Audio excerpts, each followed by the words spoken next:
Oh, okay.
Thank you for joining us. We are very honored and privileged to have with us this morning as a candidate for the position Dean of Nursing, Dr. Mark Reinhardt, currently at Valdosta State. And I won't read the brief bio sketch that we've provided. You've all had an ample opportunity to see that. And what we are going to utilize this time for, I hope today, is to get to know him a little bit better. And we want it to be more than a formal presentation, an opportunity for you to ask him questions that you may have about his thoughts of assuming a position of Dean of Nursing here at Prairie View. I have shared with him already this morning. He already knew we were laughing and talking about the very storied history of the College of Nursing here at Prairie View, more than 100 years old, and how just a couple of weeks ago, I think it was, or maybe a little over a week, we had our 139th commencement exercises. And as I shared with him, for me, every time I walk across the campus, it is a humbling experience as I think about all those individuals that have traversed this campus before me and have made this moment that we're all enjoying possible. So with that, I'm going to give the mic to Dr. Reinhardt. And if I ask him, I'll ask him the first question. If you just take a minute or two to share with us what your initial thoughts might be as you look out upon the College of Nursing at Prairie View and where you see us heading. Dr. Daniels, thank you very much. I appreciate that. I wanted to, my name is Mark Reinhardt. I am currently, as was earlier stated, I'm currently the Associate Dean for the School of Nursing at Valdosta State University in Valdosta, Georgia. I'm the Chief Academic Officer there, which is the dean role, but it's titled, in nursing, it's very interesting, is that we have nursing deans can be called deans, directors, department chairs, and we all do the same job. We run the School of Nursing, so it's kind of an interesting. Nursing, I think, is the only one that does something like that. It's kind of pretty interesting. We were reflecting this morning. So we had our recognition pinning ceremony recently for our graduates.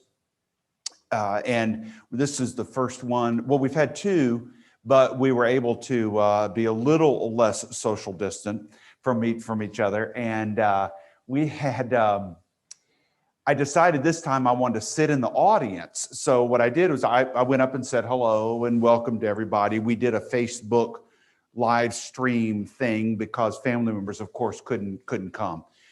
Because of social distancing, and how do you tell one that they can have one, and then it becomes a mess. So we had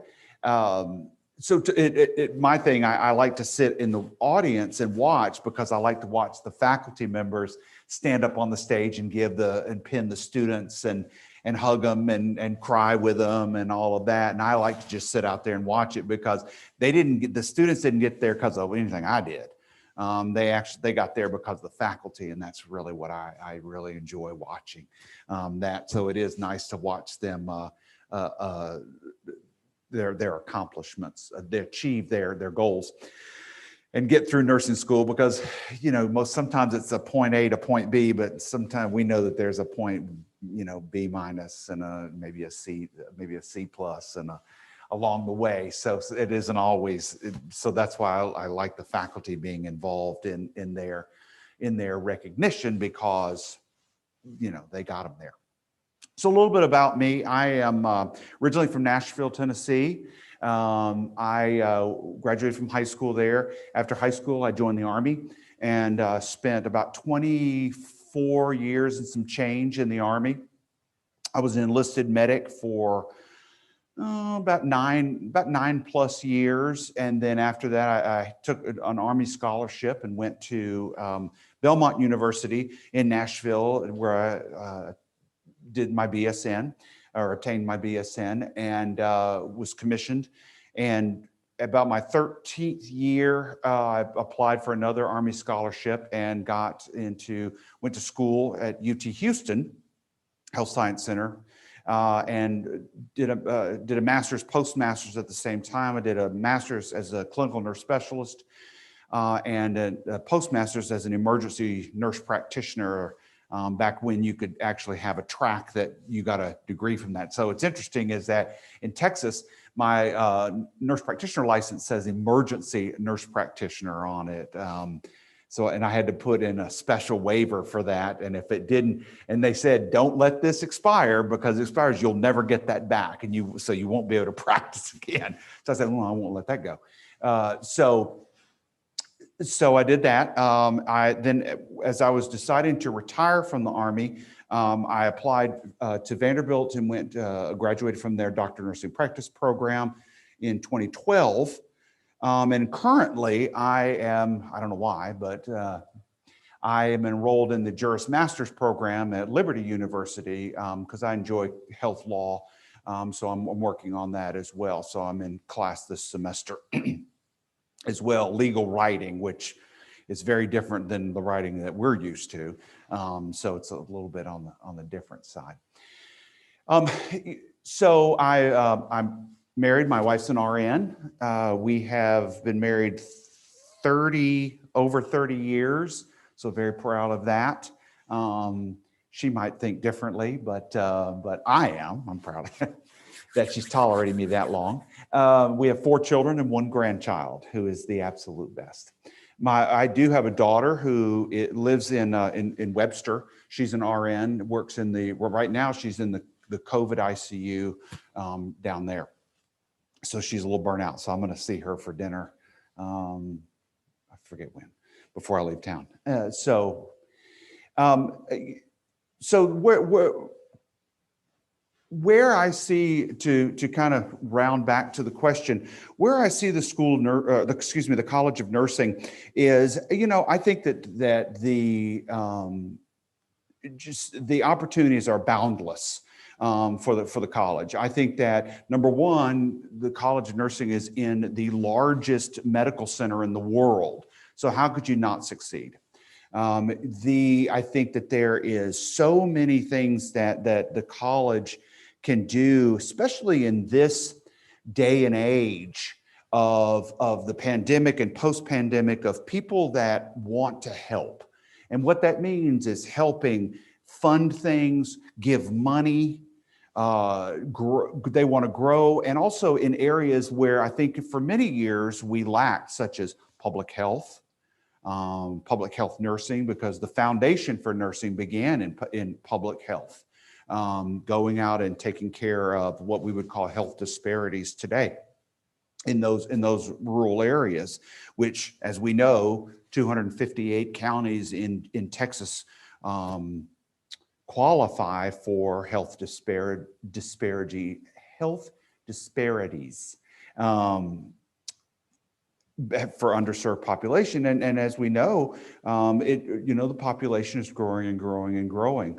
And we really need to. And one of the things that has happened, of course, with the negative things with the pandemic, is that we've also, and I'm guilty of it too, put on a couple extra pounds.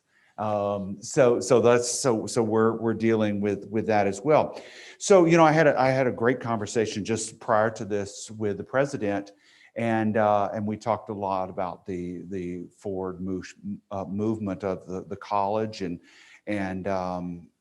she's very excited about the possibilities of where it can go.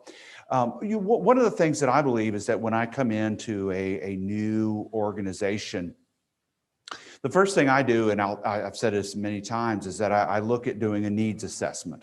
So looking at what's needed, what do we need to, what do we need to do? So what I do is I meet with the president, the provost, and get their ideas of where they see the college going. Then I take that information, I usually process that information, and then I turn around and I meet with the faculty, the nursing faculty, and say, what are your thoughts? the goods, the bads, the needs improvements. Where do you see the college going in the next 1, 5, 10 years? Where do you see that going? What do you think the needs are? And then I take that information and I put that together, and then I meet with the students. What are your thoughts about the nursing program? What would you like to see? What programs, if we offered, would you like to come back to? Whether it be a master's degree or a doctorate degree. I mean, we have the DNP degree, but would you be interested in a PhD or a DNP dual PhD, DNP dual DNP degree? In looking at all of those, so then I take all of that information and then I come back and I present that to the faculty and and talk to the faculty about what they think and what they think some of the areas that they agree with or don't agree with. And then I collectively give the information that is my vision, but it's really the faculty's vision of moving the college forward and to the president and the provost. And then I also sit down and make one-on-one group appointments with the deans of the other colleges as well, because there's so much that can be done in collaboration with the other colleges that people sometimes don't even think about. So nursing, biology, there's a partnership right there for some research and some collaboration that can be done. Looking at moving the college further, moving the college, looking at things such as research development. What I mean by that is looking to find a research champion, associate dean for research or something, or a research champion to move to really own that piece, because the dean, in my opinion, the dean's role is to be pivotal, is to look this way and this way. But you need and I always live by the principles of you surround yourself with people that are smarter than you are. And there's a lot of people smarter than I am, but you surround yourself around people that are smarter than you. So if you have someone that is a big grant researcher, that has funding and a big research portfolio, you bring them on as your associate dean for research or something. And then that's his or her focus. And then they can mentor the faculty along and help them with their research trajectory. Because we all want promotion and tenure. So we all want to, we all want that in our course. So looking at bringing the programs together and working those to see how that needs to happen. But I think that those are some of the big ideas that we work. I always view things as coming into a situation like a lamb, because I want to know what everybody's thinking, because my way isn't always the right way. And plus we have history with faculty and other deans that can say, we tried that. It really didn't work. Well, why didn't it work? Well, we didn't have any money. Oh, okay. Well, maybe we can try this if we have money, or those type things. So no one should ever come into a new position like this, like a steamroller, or it's a my way or the highway type thing. And secondly is that I love the opportunity that we all work together and we don't feel like we're siloed into grad, undergrad, or whatever that works. I remember one semester down at A&M, I taught one BSN class, one FNP class, nurse practitioner class, and one DNP class, all in one semester. So I had undergrad, master students, and grad students all in the same semester. I thought I was going to lose my mind, because I would walk into the classroom and I would know right away if I was in with the undergrads and I started talking about, because if I was reading proposals or something and I started talking about that, I'd get that deer in the headlight look. Or if I started talking about, because I was, when the undergrad class I taught, which I loved, was therapeutic communications, because I'm a big proponent of communication and talking, because if we spent more time listening and communicating effectively, I think we'd be in a lot better place than we are. But I enjoy that. So the nurse practitioner students would go, why are you teaching us effective communication? Well, you need it.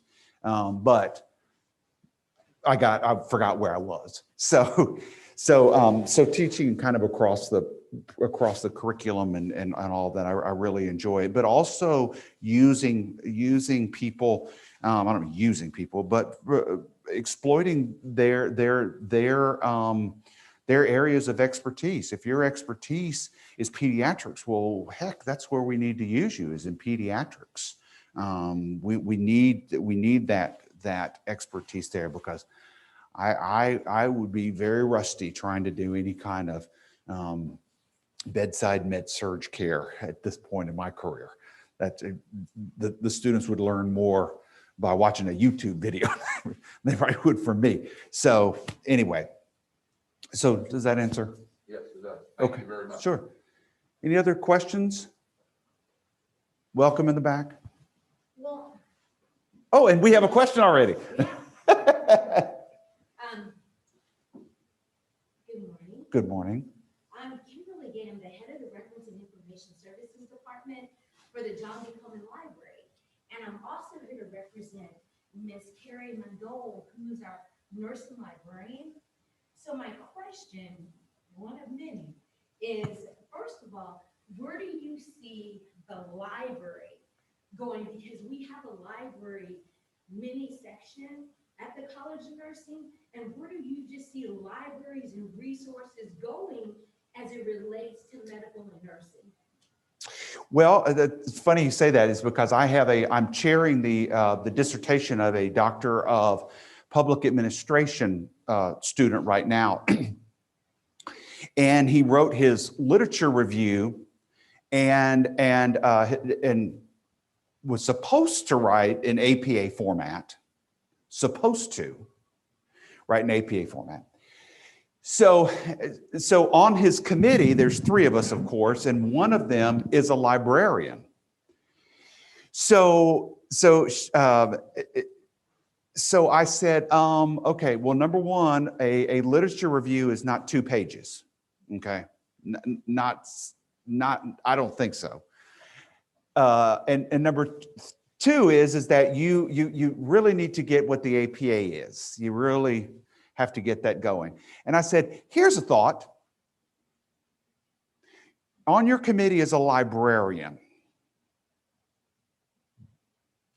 Did that have any bells go off in your head? And he looked at me and I said, no, really. You have a librarian that sits on your committee. You should be at her door daily, getting it, helping you with your literature review, searching your topic, writing your literature review, figuring out what articles are appropriate for your. Just because it's you want to write a dissertation on this wall color, well, if you're looking at orange wall color, well, that's not just because it says orange wall color. That's not applicable for your paper. So he goes, oh, okay. So they're working together now to be to get that. I always tell, and I find it's so funny too, because I say to students all the time, when they'll write a paper and you can just tell they didn't put anything in it, and they'll go, well, I just didn't find anything on Google. I said, oh, well, okay. Why don't you go to that big building in the middle of campus? It says library on it. Go in there and ask for the medical librarian and let him or her help you. Because that's their world, and it's not mine. That's their world. So I see the role of the medical librarian is helping not only students, but faculty as well. The last article that I submitted, I worked with the medical librarian to help me find some some related literature for my topic. And it was wonderful because, of course, she was able to find things that I didn't know how she found it.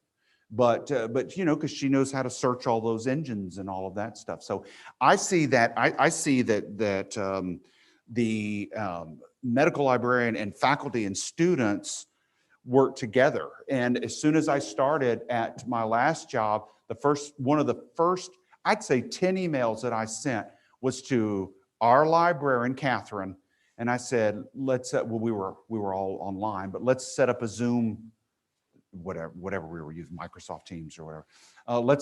So I can hear what you have to say. Since we're getting ready to start a doctor of nursing practice program, to understand resources that they would have that we might need to have this, get the students have more enriched ability to start preparing their projects for their final project. So I met with her, and actually I sit on the university IRB committee. One reason is because I couldn't find a faculty member to do that. So I said, I'll do it. I don't know why. But second of all is that since we were starting that program, to see how that process worked as well. But we have librarians that sit on that one as well. So, well, actually she sits on that one. So that works out well since we work together.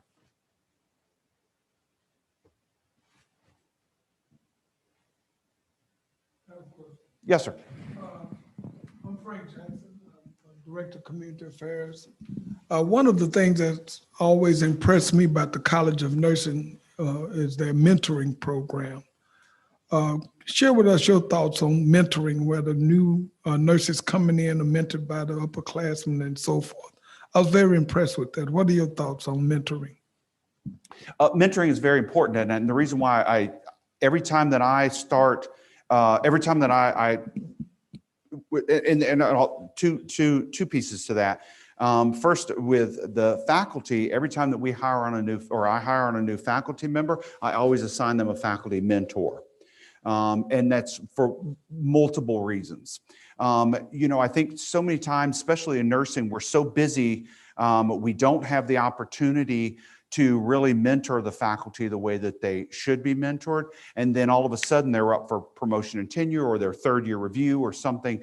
And whose fault is that? Well, it's my fault. As the leader of that unit, it's my fault for not mentoring that faculty member to get there. Also, it helps them to understand our system, and it gives them somebody to bounce questions off of. Same with students.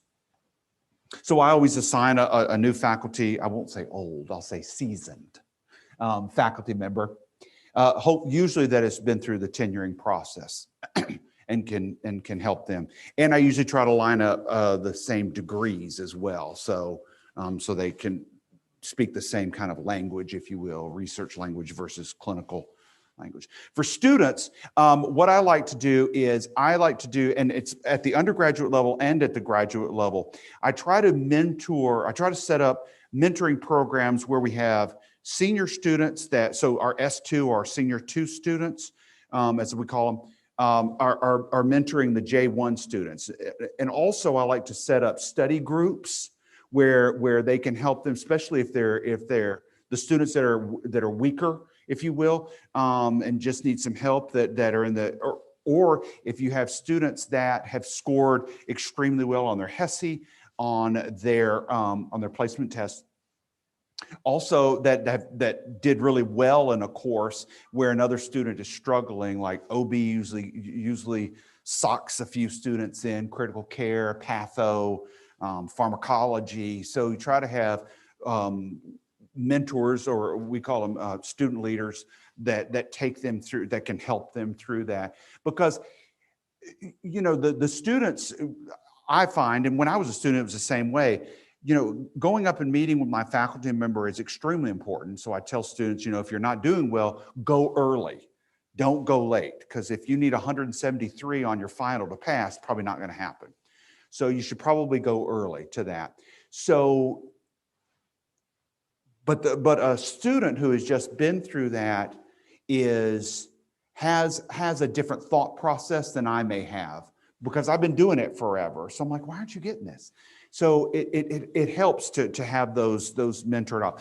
Also, what I usually do is that I will typically ask a student that just graduated, let's say 6 months to a year prior, who's been through the boards, they've done their first year, they've kind of gone through their nurse residency program or their nursing program, their orientation program, to come back and speak to the students. And what I do is I get all the students together, I have that student come in and speak, and I leave the room because I want them to ask all the questions that they may be afraid to ask if I'm not, if faculty are in the room.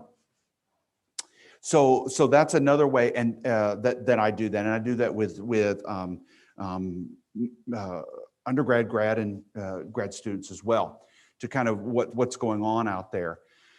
Also, what I've done in the past is set up like an intercollaborative workshop where we take the undergrad students in simulation. We'll take the undergrad students and we'll have the grad students and then the doctoral students come in and mentor them through the critical thinking process of patient care. So we'll have the master students that will be the order writers, the giving the orders to the nursing students, and they can mentor them as far as being bedside nurses. And then you've got the doctoral students who are already advanced practice nurses. They're able to mentor when the questions come up this way, to mentor them down. So I think that that's a really nice way to do that. And also, if you have a health sciences program, you can bring them in, which we did bring the health sciences in, because they can do things like informatics, and they do things like case management and helping the patients through the continuum of care from admission to discharge. So we do that. So there's lots of different layers of mentoring that I like to see. I always try to snag on to being a male in nursing. There aren't that many of us. There's only about 13% of men or nurses across the country. And most of them, they usually go to the cool areas. So ER, intensive care, anesthesia. So you don't see a whole lot of men in some of the others like med surg, OB. You see some in psych, but then they all want to go off and be critical care nurse practitioners, acute care nurse practitioners, ER nurse practitioners. They want to do, CR administration. And so we lose that. So what I try to do is grab a hold of all the guys and say, hey, this is what it looks like. Well, not like me, but I mean, this is what it looks like to be a male in nursing. I've been a nurse now for 27 years, I guess, something like that. I guess 26 years, something like that. Anyway, so that's part of that mentoring process as well, because I think that for mentoring, and when you talk to the students that have mentored the underclassmen, in the beginning it's like, ugh, but after it they love it, because they're giving back. And I think, to me, there's no greater gift. And that's why I went, I practiced for a while after I retired from the Army, but I love practice, but I really missed that giving back piece. And that's why I got into academia, because that giving back, that mentoring piece is what I really enjoy. Yes, ma'am. I have a couple of questions. Okay. Have you been through accrediting situations where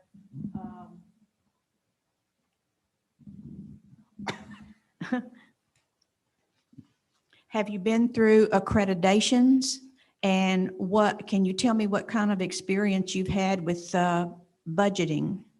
Okay. Yes. Accrediting, yes. Actually, we just went through, Valdosta State just went through their CCNE accreditation. They were there the 8th through the 10th, and we had no findings. We had a couple of things that they wanted an answer on, but it wasn't anything big. We've actually already written the answer, and their report just came back to us on last Thursday. So we're writing the answer to that, which we've already done. It was interesting how one thing is that so the undergrad, so the program objectives for the BSN program we had, and when we sent them over to the catalog to be put in, the catalog decided to wordsmith some of them. So even though they said the same thing, they were a little bit off. They didn't like it. So that was one of the things that I already wrote the answer, already fixed that. So yes on that. I've also been through so that was a complete CCNE. I've also been through a CCNE for a DMP program, the startup of a DMP program. And I've also been through an entire programmatic CCNE, BSN, all the way through DMP. So yes, I've been through those, fortunately, unfortunately. But we had a really good, just a phenomenal group that wrote the self-study and sent that in. And I mean, that's a lot of hours and a lot of work. And it's funny, speaking about that, is that the faculty member who she wrote the big chunk of it, she's one of our tenure track faculty. She's an EDD, and she wrote, a big chunk of that. And I let her, I mean, that's scholarship. Writing that big document. I mean, that's really going to help her when she goes up for tenure next year. Because Valdosta State is a Carnegie Basic. So, we're not an R school, but so they're a little bit heavier on the teaching side as opposed to the research side. What'd you ask? Oh, budget. So budget, yes. Yes, I manage my own budget for the School of Nursing, where I am now. I've also managed, in the military, I managed a budget. I had 13 clinics and the emergency department and 2 outlying clinics with a budget of 10 million.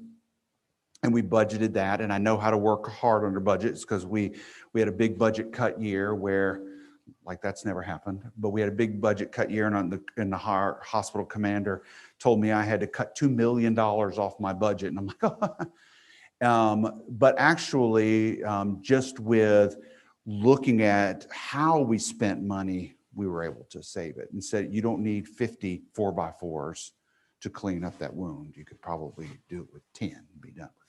And that would save a few dollars. So yes, I have a familiarity with budgets. Wherever I've been, either as a dean of nursing or as a department chair, I've had budget, and in the military, of course, I had budgets to manage as well. Sure. I'm done. Okay. I'm from the College of Nursing, Dr. DeBose. My question is similar to the mentoring question on students, but you talked a little bit about faculty. So talk to me a little bit about more about faculty development, and also how will you address culture in the College of Nursing? Because, in nursing, we have an inside secret of incivility. Interesting. Yes, I would agree with that. If you noticed on, if you read my cover letter that I wrote there are 5 things that I live by, and one is civility. I've never understood why we can't be nice to each other. And I don't know why nursing is not always, let me not say always, but there's kind of this undertone of whatever it is. I've been doing this longer, so I'm going to hold this over you. And just like in nursing, sometimes you see tenure as you're a badge protector. So if you're on the college promotion and tenure committee, sometimes they'll say, well, just because you published 7 articles, you know, 2 of them were Better Homes and Gardens or whatever. So it's not, so we unfortunately, I've never understood that, but I've always worked on the premise of communication will fix it. And now we're always going to have people that we don't get along with. I mean, that's, but if we can be civil and professional with each other, and we can communicate and we can listen. I may not agree with your subject, but I'm going to respect you and your thoughts and opinion of that. That's what's important to me. And I'm not going to, and the one big thing about me is I don't hold grudges, and because I've held grudges against me. I don't hold grudges, and kind of what you see is what you get. I believe in that everyone deserves a say at the table, and if you don't agree with it, just quietly, that's okay. You don't have to, you know. But we don't have to be ugly to one another, because there is a civility issue, and it pains me when I see young faculty member who have not been there very long. This was in organizations that I wasn't in charge of, so I really didn't have to say. But when you see young faculty members, because it's happened to me, be bullied by, you know, full tenured professors who, you know, want to treat you like the new kid, and it's not right, and not help you through that process. So that's why I always make sure that I instill a faculty mentoring program, is where you're a new faculty, you have this same degree, same research interests, same, both pediatric nurses, whatever, and you meet that together, and she helps you through that process of whatever it is, learning how to be a faculty member, learning how to teach, learning how to whatever. So I think so those are some of the important things with faculty mentorship that I think are important. And one of the big ones is listening and being civil with each other. Because I was reading an article. It was a great article. I can't remember the exact title of it, but it talked about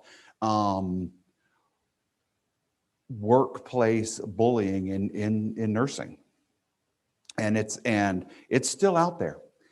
But I think that and also, and with that is also mentoring along, because as I said earlier, I think it's important that we look at, for instance, in research, in looking at people's research and promoting research. That's why we need to have somebody that's their job, 100%. That's their job, is to promote research. Because right now, I think it'd be very easy to go to Herman, go to Bentob, go to Baylor, and say, we'd like to partner with you on this project. And they'd say, sounds good, because there's usually a little cash involved. So that's why we need those smart people out there that can really dig into that. Because if the dean spent all of their time doing research, when would they have time to be a dean? Because there is so much that can be and should be done. Sure.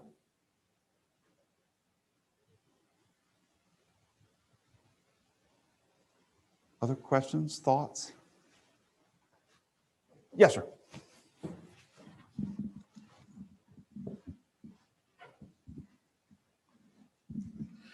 As you evaluate the current faculty and staff for the College of Nursing, what plans do you have in place as far as increasing the number of faculty? Is that a priority on your list, so you can offer more students opportunity for the nursing school? Or Yeah, great question. I think that's something that, so what I do is come in and look at, one thing you look at is the workload document to decide what everybody is working. And if you have a faculty that is working overload all the time, That's no good.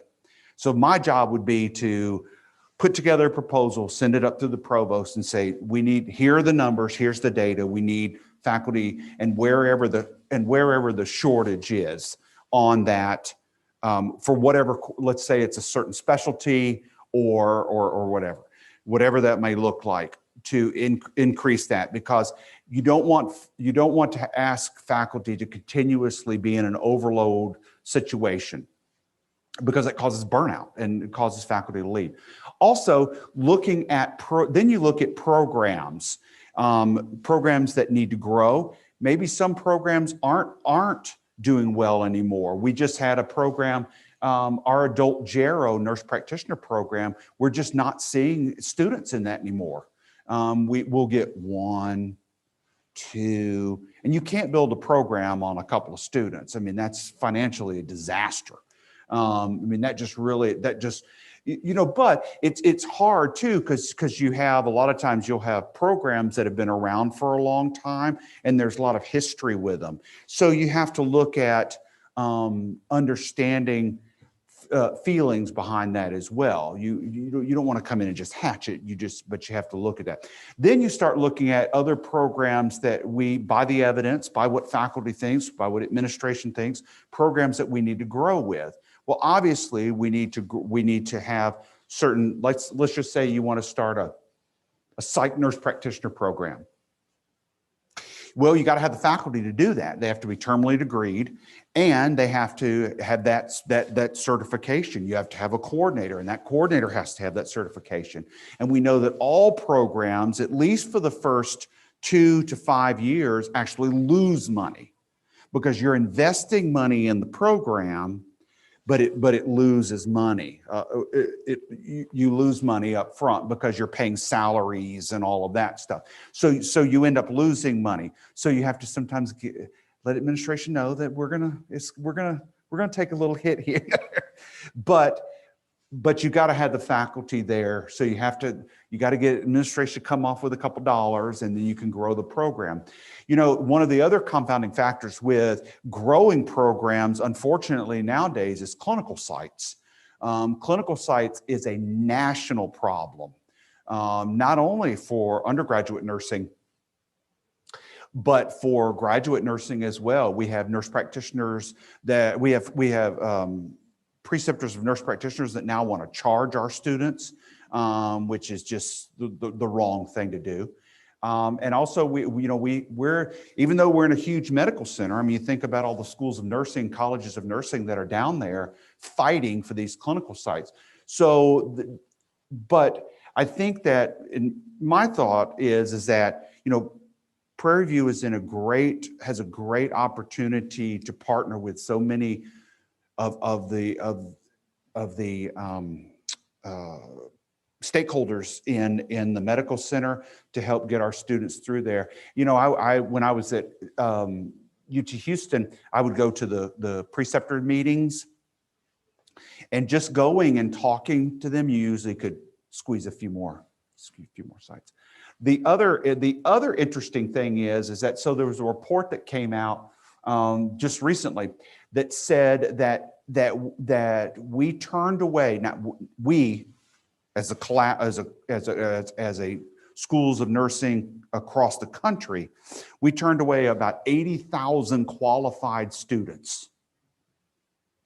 And it was the two biggest reasons are faculty shortage and clinical sites. Those are the two biggest. And some of the issues with that too is we all know with faculty, most faculty members in nursing can make a whole lot more out there practicing than they can teaching.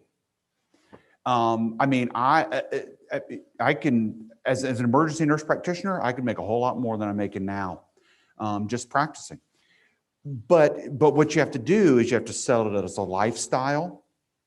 You have to sell it as a work-life balance issue. And that's how you recruit faculty. You talk to them about research dollars, and you talk to them about startup funds, and you talk to them about, decreased workloads when you have faculty members, or when you have opportunities to do that. So that's really how you increase numbers is by faculty satisfaction, keeping and hiring good faculty, a diverse, qualified faculty member, and students, because our students, our nursing faculty and our students need to look like our patients. And so we all need to have a good quality faculty member and good quality clinical sites. And that would help.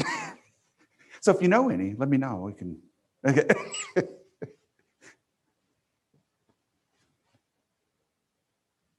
Yeah, it's interesting you talk about that salary piece for nursing faculty. I think it's addressed nationally. I know there's documentation out there about where people are, where they're starting their salaries are. And I think I heard this some time ago, with the PCU, is that, and I don't know if this is true or or not, but when they looked at salaries for faculty, and I don't know who's in the department, but that's where they started. They started looking at English professors, and they built everyone else's salaries around it, except for engineers and a couple of Business. and right. So I think that nursing has to have a voice Mm-hmm. when it comes to the value of having nursing faculty come in at a salary similar to practice, Mm-hmm. because we need nurse educators.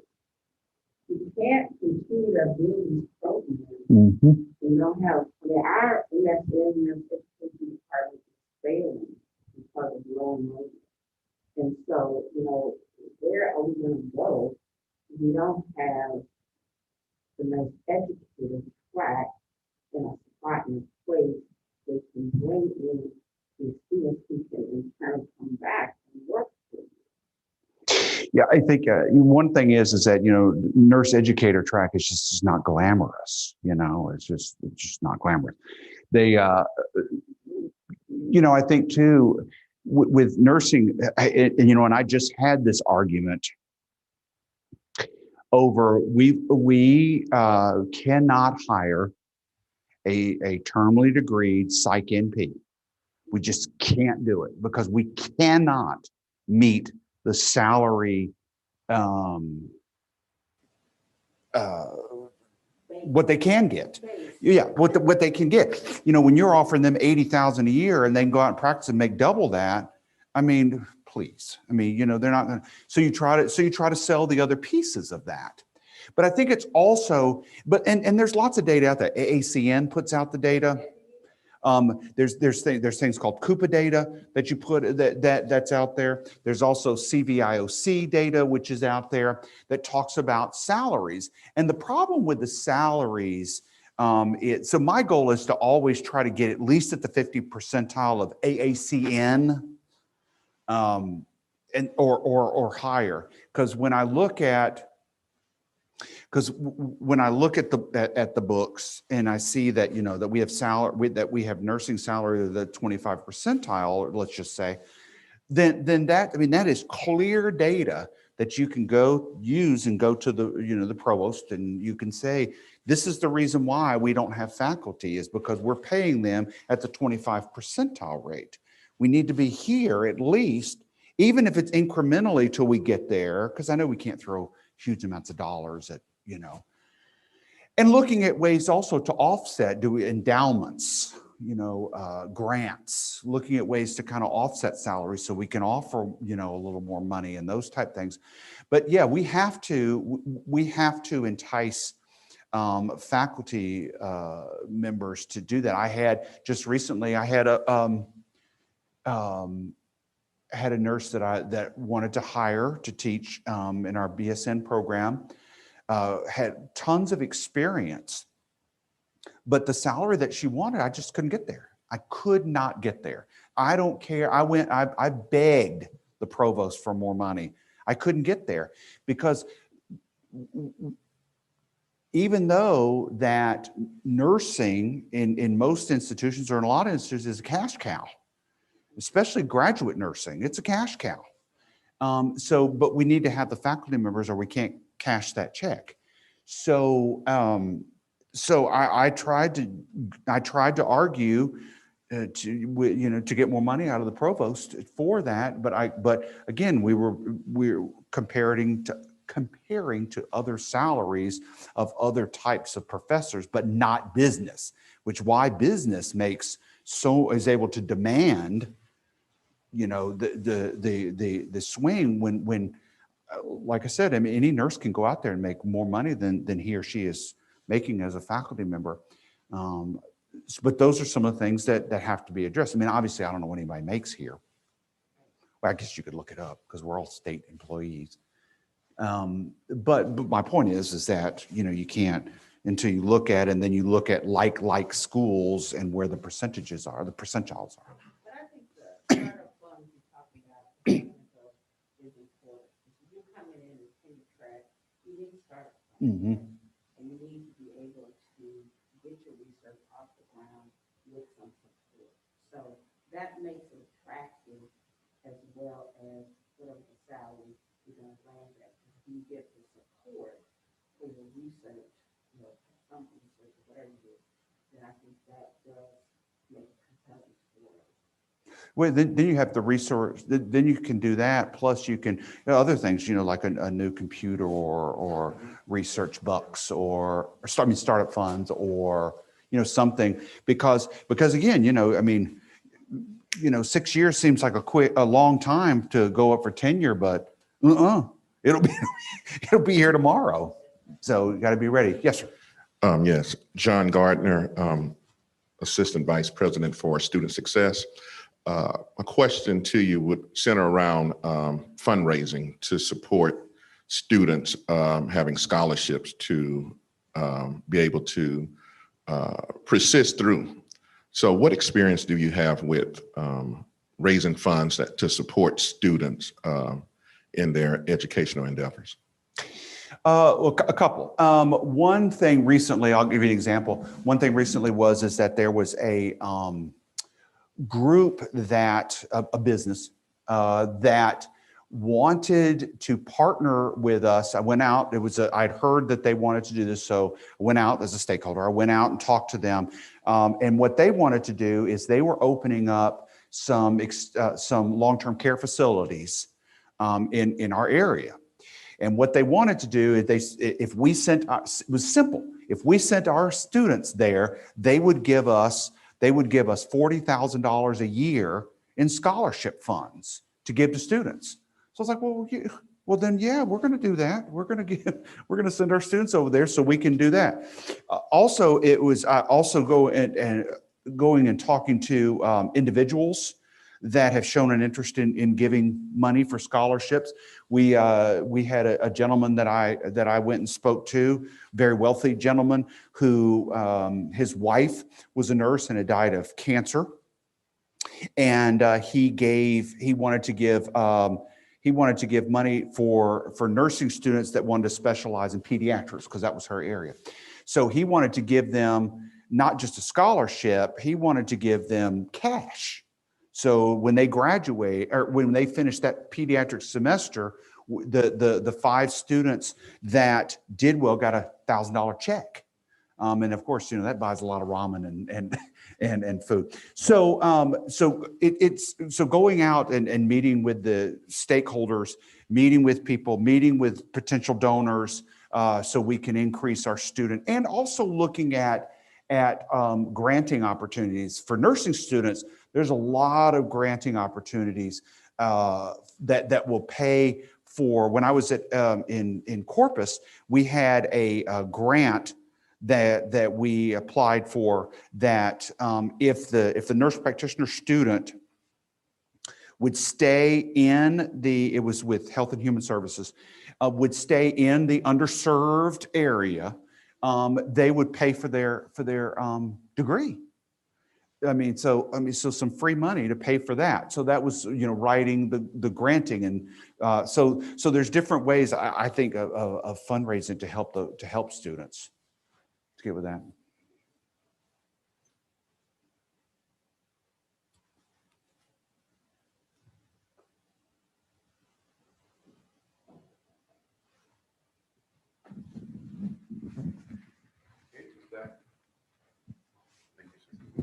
If that addresses the questions that we have for Dr. Reinhardt, let's thank him with a polite round of applause. I certainly want to thank each of you for taking time out of your busy schedules to come out and be a part of this process as we're working very hard to identify the next dean of nursing in the college here at Prairie View A&M University.